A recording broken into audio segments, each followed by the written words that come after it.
Amém. Vamos curvar nossa cabeça, irmãos, vamos orar novamente. Pai, mais uma vez te colocamos diante da tua presença, meu Deus. Agradecendo ao Senhor, Pai amado, pela semana que nós passamos, te agradecendo, Senhor, pelas tuas mãos de poder e misericórdia que nos guarda, que nos protege. Nos livra, Senhor, todo dia, todo mal, dos acidentes, das tribulações, das perseguições. Obrigado, meu Deus. Também por esse santo sábado que estamos, Pai amado, que podemos se reunir na tua presença para louvar, exaltar e glorificar o teu santo nome e aprender da tua palavra. Muito obrigado, Senhor, por todos os irmãos que aqui chegaram, meu Deus querido. Também pedimos, Pai querido, por aqueles que não puderam chegar, Pai. Abençoa grandemente a vida dos teus filhos, aonde quer que estejam neste momento. Pai, neste momento vamos abrir a tua palavra. Pai amado, que não seja eu falando, mas seja o teu Espírito Santo falando através de mim. E todos que estão aqui, meu Deus, possam ouvir, compreender, não ser somente ouvindo a tua palavra, mas possam praticar a cada dia, a cada momento, Senhor, e fazer aquilo que agrada ao teu coração. E possamos sair daqui renovado e edificado por ti. Em nome do Senhor Jesus que oro e já te agradeço. Amém e glória a Deus. Eu convido os irmãos a aproveitar em pé. Eu vou ler um trechinho da palavra de Deus aqui no livro de Provérbios, no capítulo 30. Provérbios, capítulo 30. Nós vamos meditar neste verso na manhã deste santo sábado. Que diz assim a palavra de Deus: duas coisas te pedi, não me negue, antes que morra. Afasta de mim a vaidade e a palavra mentirosa. Não me dê nem a pobreza, nem a riqueza. Mantém-me do pão da minha porção acostumada, para que, porventura, de farto não te negues e diga: quem é o Senhor? Ou que, empobrecendo, venha a furtar e lance mão do nome do meu Deus. Amém e amém. Glória a Deus. Pode se assentar, igreja.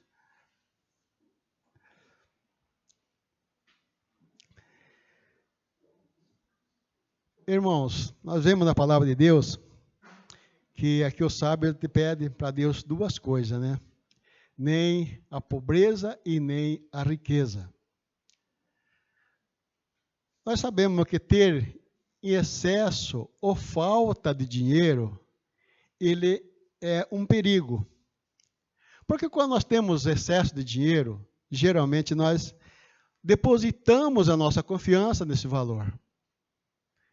E nós colocando a nossa confiança no valor, certamente nós vamos deixar Deus de lado.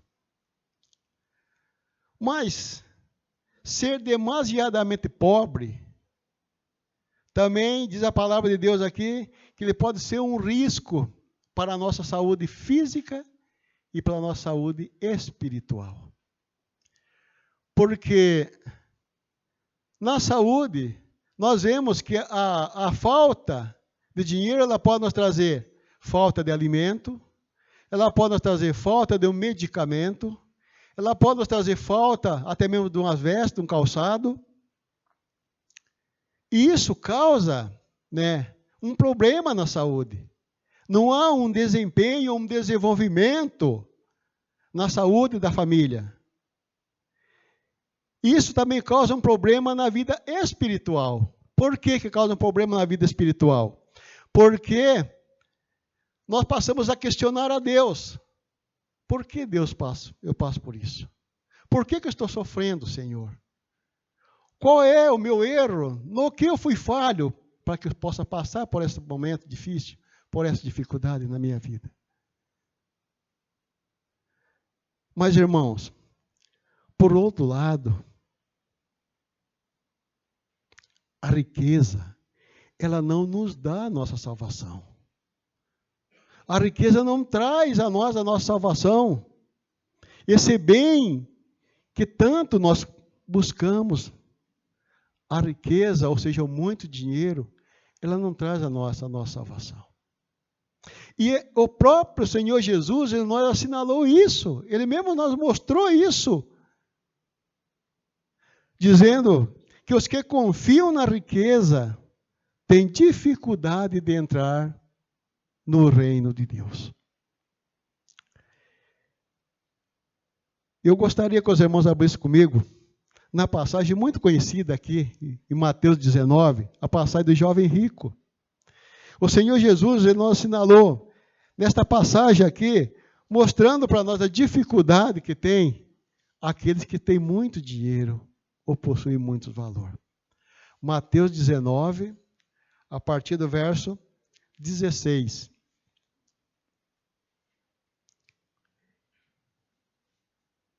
Que diz assim a palavra de Deus. E eis que, aproximando-se dele um jovem, disse-lhe: Bom mestre, que bem farei para conseguir a vida eterna? E ele disse-lhe: Por que me chamas bons? Não há bom senão um só, que é Deus. Se quer, porém, entrar na vida, guarda os mandamentos. Disse-lhe: Quais? Jesus disse: Não matarás, não cometerás adultério, não furtará, não dirá falso testemunho, honra teu pai e tua mãe, amarás o teu próximo como a ti mesmo. Disse-lhe o jovem: Tudo isso tenho guardado desde a minha mocidade. Que me falta ainda? Para o jovem, naquele momento, ele estava mais ou menos tudo certo com Deus. Estava, como se diz hoje, o jovem, né? Está tudo quitado com o Senhor Jesus. Eu estou certo com Deus. Mas ainda faltava uma pequena coisa, né? Para o jovem.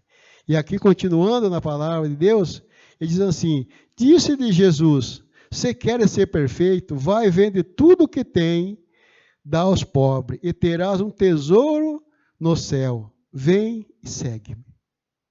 E o jovem, ouvindo essas palavras, retirou-se triste, porque possuía muitas propriedades. Nós vemos aqui nesta passagem que Jesus sabia o que aquele jovem tinha no coração? Sabia. Jesus queria simplesmente ouvir da boca deles, ver qual era a decisão dele, quem ele queria seguir. Qual era o propósito dele? Era a vida eterna, era a sua salvação, mas tinha algo que ele prendia. Tinha algo que deixava ele em dúvida. Não, ele se retirou, quando Jesus falou: Você quer ser perfeito? Porque ele não era perfeito. Tinha tudo na vida dele. Tinha tudo, o conforto que ele precisava, as mordomias que ele queria, tinha. Mas Jesus falou para ele: Você quer ser perfeito? Então vem e vende tudo que você tem e dá aos pobres. E aí então o que aconteceu? Ele ficou triste e se retirou-se perto de Jesus. Muitas vezes, irmãos, na nossa vida, nós passamos pelo mesmo problema, ou pelo mesmo processo desse jovem. Nós queremos a vida eterna, queremos viver com Cristo, queremos a nossa salvação, mas às vezes algo nos prende, algo tira muitas vezes o nosso foco, que é Cristo Jesus na nossa vida. E aquele jovem, a riqueza dele, os bens que ele tinha, era algo que lhe impedia dele seguir Jesus. Jesus falou: Você quer ser perfeito, ou seja, falta mais alguma coisa para você. E quando Jesus disse: Vem e vende tudo e dá aos pobres, Jesus falou: Quero ver o que está no coração desse homem. Se ele está disposto a me seguir, se ele está disposto a andar comigo, se ele está disposto a viver uma vida no futuro, uma vida eterna, uma vida plena. Porque Jesus falou: Vende tudo que tem e você terá um tesouro no céu. Mas ele não, ele olhava pelas suas próprias propriedades. Ele olhava para os seus próprios bens, pensava nos seus valores que tinha muitas vezes depositado, e isso lhe impedia de seguir a Jesus. E aí a palavra de Deus ela continua aqui. Disse-lhe então Jesus aos seus discípulos: Em verdade vos digo que é difícil entrar um rico no reino dos céus. Outra vez vos digo que é mais fácil passar um camelo pelo fundo de uma agulha do que entrar um rico no reino de Deus.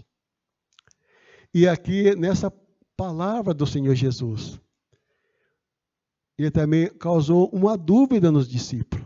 Os próprios discípulos, eles ficaram duvidosos. Eles questionaram entre si Aqui no verso 25, assim, e os seus discípulos, ouvindo isso, admiraram-se muito, dizendo, quem poderá, pois, salvar-se? Olha só, os próprios discípulos que já andavam com Jesus, os discípulos que já tinham, né, uma certa intimidade com Jesus, ficaram admirados. Quem poderá salvar-se? Porque, olhando para um camelo, né, e agora vamos olhar para uma agulha. O que é uma agulha? Como que pode o camelo passar por fundo da agulha? E é mais fácil um camelo passar por fundo da agulha que um rico que está no reino do céu? Não. Está tudo difícil, está tudo complicado isso aqui para os discípulos.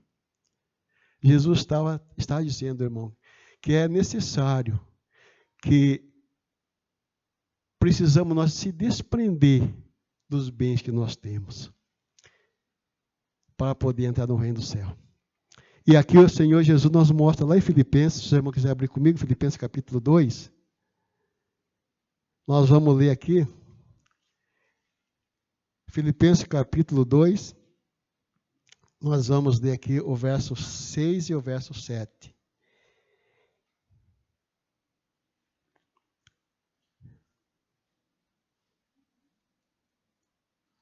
Filipenses 2, verso 6, verso 7. A palavra de Deus nós diz assim, mas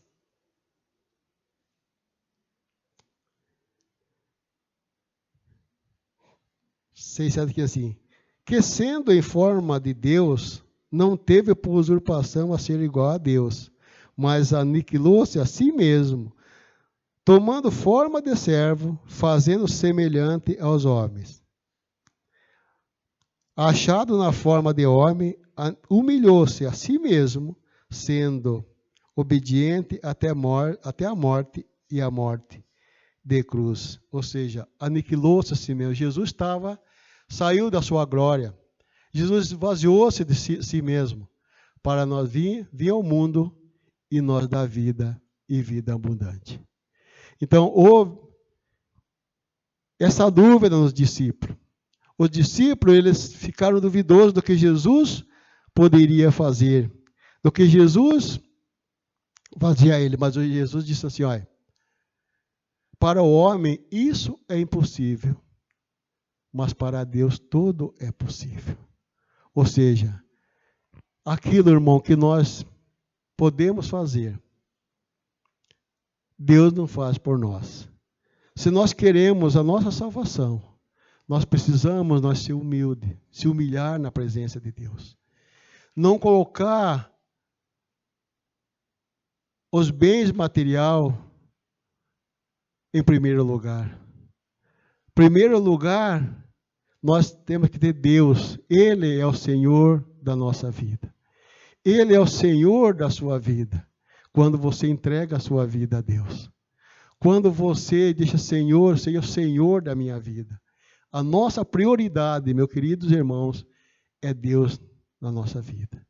Não devemos nos prender pelos nossos bens, pelos valores que nós temos, mas nós devemos buscar a Deus. Mateus 6,33 diz ali, se buscai primeiro o reino de Deus e a sua justiça, então as demais coisas serão acrescentadas na nossa vida.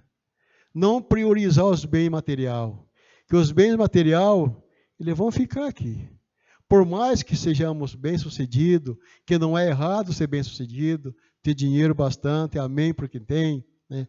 Mas não devemos nos prender por isso. Devemos estar buscando a Deus, devemos estar vivendo na presença de Deus, louvando, exaltando e glorificando o nome do Senhor Jesus. Em Tiago, ele diz lá em Tiago 4, hoje assim, chegai vós a Deus, porque Ele se chegará a vós. Primeiramente Deus na sua e na minha vida. Primeiramente Deus na vida da igreja, para que nós alcancemos o nosso maior presente, que é a nossa salvação em Cristo Jesus. Mas nós, irmãos, ainda podemos nos aprender muito com o apóstolo Paulo. O apóstolo Paulo nos ensina a viver tendo muito e tendo pouco. E aqui mesmo no livro de Filipenses, no capítulo 4, o apóstolo Paulo nos ensina, a partir do versículo 11, Filipenses 4:11, ele nos diz assim na palavra de Deus: não digo isso como por necessidade, porque já aprendi a contentar-me com o que tenho. Sei estar abatido e sei também ter abundância. Em todas as maneiras, em todas as coisas estou instruído, tanto a ter fartura como a passar fome, tanto a ter abundância como a padecer necessidade. Então Paulo nos dá esse exemplo aqui da palavra de Deus, está aqui agradecendo pelas ofertas dos filipenses, diz: agora eu sei, agora eu aprendi a ter fartura, agora eu aprendi a passar necessidade, porque o versículo 13 é o versículo que todo mundo sabe de cor, né? Porque posso todas as coisas naquele que me fortalece. Então, Paulo está dizendo assim: olha, eu sei passar por todo esse problema, toda essa necessidade, mas eu sei em quem eu tenho crido. Eu sei o Deus que eu sirvo. Eu creio nesse Deus todo maravilhoso. Então, essa é a palavra, irmão, que nós devemos viver. É a palavra que devemos aceitar na nossa vida. É viver na dependência de Deus. É buscar a Deus todos os dias da nossa vida. E aqui nós aprendemos uma coisa, que se tendo pouco ou tendo muito, a nossa vida poderá ser mais bem-sucedida se não tivermos nem a riqueza e nem a pobreza. Se nós não tivermos nem a riqueza e nem a pobreza, nós damos graças a Deus pelo nosso trabalho, nós damos graças a Deus pela nossa saúde, nós damos graças a Deus pela família abençoada que nós temos. Sabemos agradecer a Deus. E eu, nesse momento, eu quero concluir com os irmãos, lá em Efésios capítulo 3. Efésios capítulo 3, que o apóstolo Paulo ali está agradecendo